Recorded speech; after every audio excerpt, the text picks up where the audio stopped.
Hello, my name is Natalya Sarkari. This is my second interview on Wednesday, June 5th, and I am a marine conservation major graduate student at the University of Miami and social scientist for Empowered Solutions for Environmental Sustainability. How about you introduce yourself today? Sure. I'm Ryan Hobbs. I'm a third-year mechanical engineering student at the University of Kentucky, Paducah, and I've been a research assistant with Dr. C and working with ESES for about a year now. Nice. So tell me about yourself, Ryan. What are some of your hobbies? What do you like to do?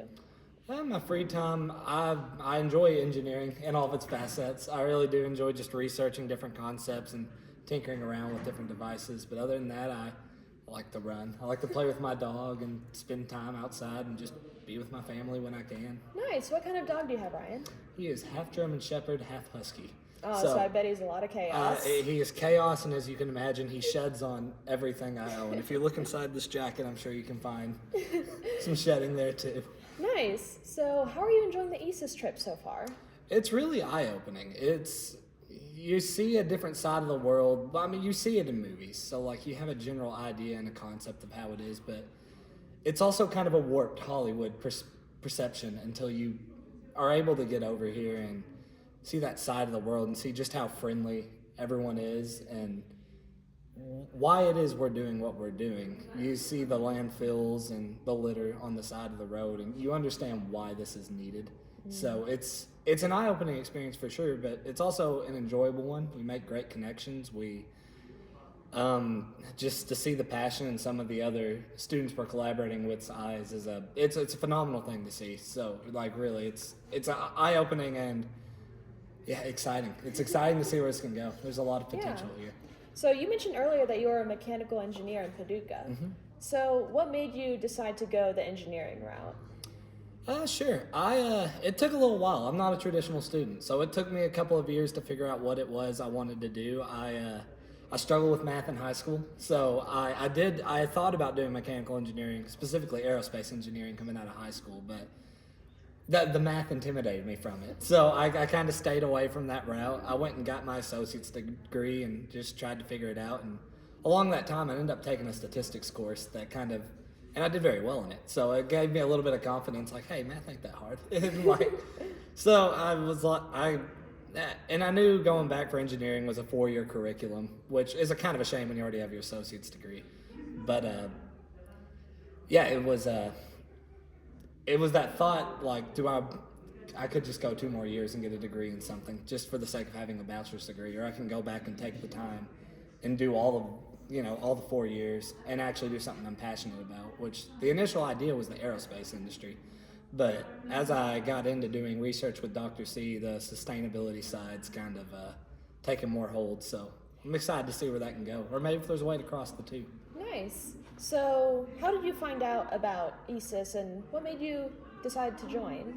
So I was doing an internship over last summer at a composite paneling manufacturer, and another one, I mentioned that I wanted to get into doing research at a university under some professor. And to be honest, at the time, I didn't really care what it was. I wanted to be doing research because I'd lost out on a couple other internships, and the common thread each person was talking about in their interviews, like what they kept asking questions was from their research. So I kind of had this mindset like, oh, I got to get into this. I got to get into research. So I didn't care who it was at first. I just wanted in somehow. And but she was telling me about Dr. C's research and what we're doing here, helping try to make a dent in the plastic problem and being able to convert it into a biofuel. And I was like, that's actually really, really interesting. And I didn't know if I'd be a good fit because I'm a mechanical engineer and it's a very chemical engineer kind of process and startup. So but I reached out to Dr. C. I was like, hey, do you have a place for another mechanical engineer doing the research?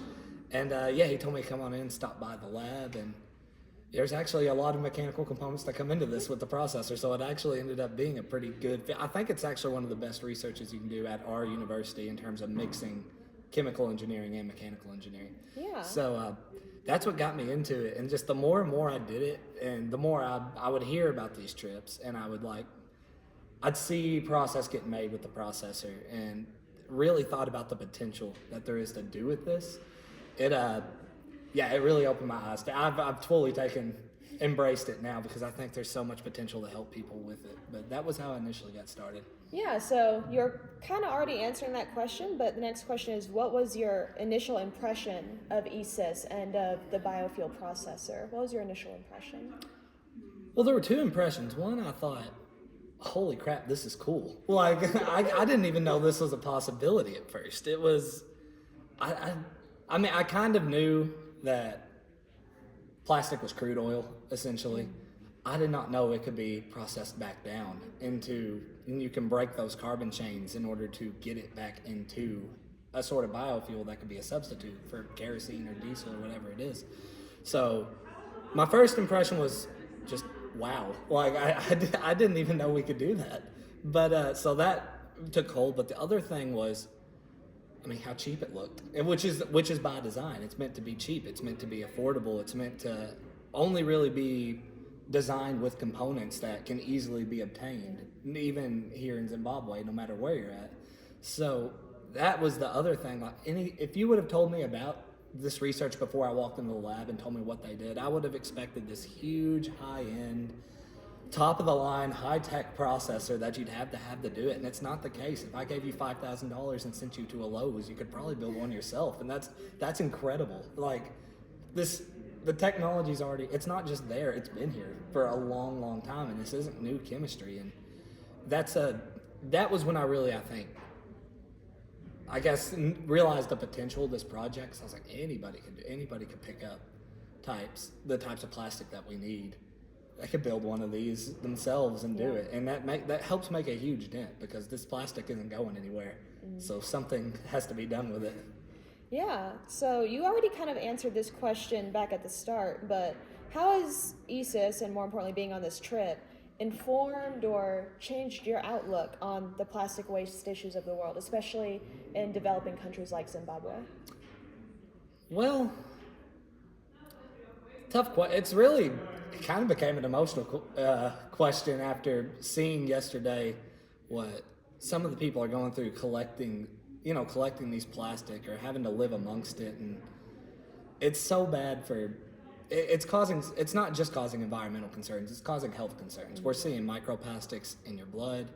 They have been autopsies on stillborn babies where they found microplastics in their brain. So you don't even have to be exposed to it to this point for it to affect you. And seeing it just so around, I mean, it's so cheap. So of course you're going to see it everywhere, but to be just living amongst it, litter on the streets, or some of the people who have to go and work because you can make money collecting this plastic for recycle use, but being exposed to it all day long like that and seeing some people having to put it in shredders and all of this getting kicked up into the air, like it's not just it's not just affecting the environment, even though that's something we definitely need to take care of. We only get one Earth, so we really should be taking care of it. But it's getting to a health epidemic as well. It's not just environmental anymore. So it is crazy, and it's bad in America too, because we think about how often you just use a plastic bottle of water and don't even think about it. So it's everywhere, but here where there's not proper infrastructure to get rid of it, so you can see it all out in the open, you really realize what a problem it is. So exactly. Yes, that's a great answer. So kind of building on that, if ESES were to have an unlimited budget, what would be some of the changes or some of the upgrades that you would make with that budget? Well, that's a question you have to be really careful about, because even if ESES had an unlimited budget, the people don't have an unlimited budget. And you got to keep the process affordable for people. The way our processor is currently set up, it's more on an individual kind of family basis you can do it. And it can be set up bigger, but the bigger you're working with a combustible fluid at a very high temperature, the bigger you make it, the more you have to really focus in on the safety concerns, which we're doing anyways. But the bigger you get, if something does go wrong, it can get bad pretty quick. But so even if we had an unlimited budget, I think what I'd be more concerned in would be outreach and trying to get it to necessarily different places. The processor if we can make the processor really expensive, and we could probably make it run really, really well and do some really, really cool things with it, but we have to keep in mind the people who are going to be using it. So we can't just upgrade our process, be like, look at what we can do. Instead, what I'd like to do with ESES, I'd like to get more eyes on the project. I would like to be able to expand out to more places, and really, ideally, I'd love to see more universities researching this technology, because we're just one school and we're here partnering with NUST. So it's growing, and the more people we have researching, the more breakthroughs that are going to come with that.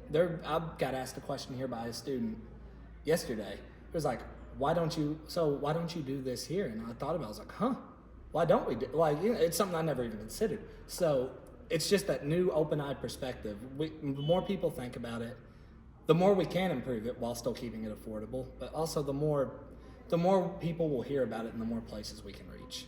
That's a great answer, Ryan. Thank you.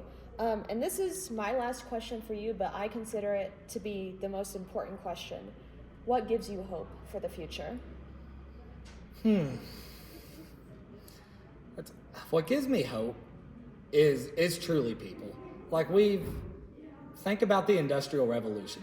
That was not that long ago. It really wasn't. It was only about, I don't want to put a timeline on it, but it wasn't long. It wasn't even 200 years ago, or maybe it was around that time, but think about the damage we've done to the planet in that short amount of time.